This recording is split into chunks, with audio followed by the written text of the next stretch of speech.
Lebanon remains on edge as violence intensifies between Israel and Iran-backed Hezbollah, killing at least 4 IDF soldiers. This as intense new Israeli strikes in Lebanon cast doubts on the Iran-U.S. deal to end the war. Earlier, U.S. Vice President J.D. Vance had warned Israel against expanding its offensive and dragging U.S. into a direct war with Iran. Israel, which has expressed dissatisfaction with the U.S.-Iran agreement, has refused to withdraw troops from Lebanon, despite U.S. President Donald Trump's peace push. These are the visuals from southern Lebanon, where smoke can be seen billowing after Israel launched strikes. Lebanon's health ministry says at least 18 people were killed in Israeli strikes in what it says is one of the deadliest single incidents since the latest round of escalation began.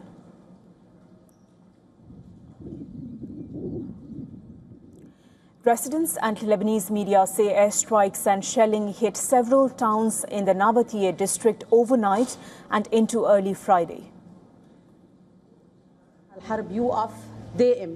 We hope the war stops permanently, not a 60-day war or a 60-day truce. We truly want the war to stop, and for us to go back to living, rebuilding our homes, and building things again the way we used to live. Our children have gone 3 or 4 years without school. They are not learning, and they are not seeing any good days in their lives at all. Iranian Foreign Minister Abbas Araghchi accused Israel of wanting permanent war, following remarks from its far-right National Security Minister Itamar Ben-Gvir, saying all Lebanon must burn, after 4 Israeli soldiers were killed. Israeli Minister Ben-Gvir said, and I quote, "All of Lebanon must burn." His remarks come after the IDF reported first loss of Israeli lives since a U.S.-Iran deal was signed to end the West Asia war. The Iran-U.S. agreement also meant to end the Israel-Hezbollah conflict in Lebanon, and it is thus under fire. Remember, under the very first point of the landmark 14-point Memorandum of Understanding, both Iran and United States committed to an immediate and permanent halt to military operations across all fronts, including Lebanon. However, as continued fighting threatening to undermine the fragile deal, will the peace agreement hold?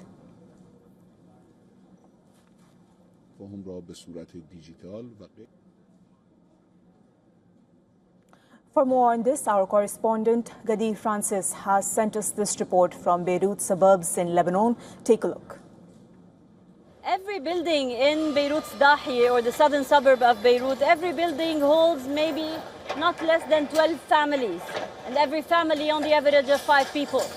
And you can count and list tens of buildings in southern suburb, and you can count and list tens of buildings across South Lebanon.